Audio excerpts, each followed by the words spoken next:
Welcome to the Baby Cubby. Today we're showing the Silver Cross Wave in the new 2021 Eclipse collection.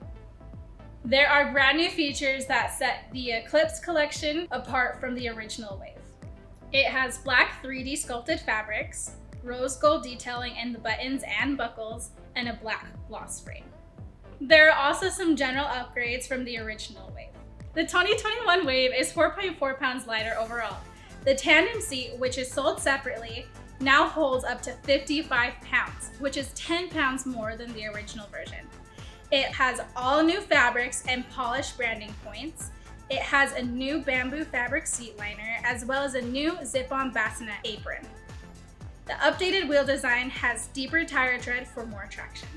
Overall, the 2021 Eclipse Wave is super sleek.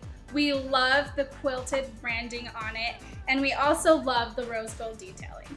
Thanks for watching. If you'd like to shop this product, visit us at babycubby.com, where shipping is free over $25 or more. To learn more about the original Wave's features, click this video. Don't forget to go ahead and like and subscribe, and we'll see you next time.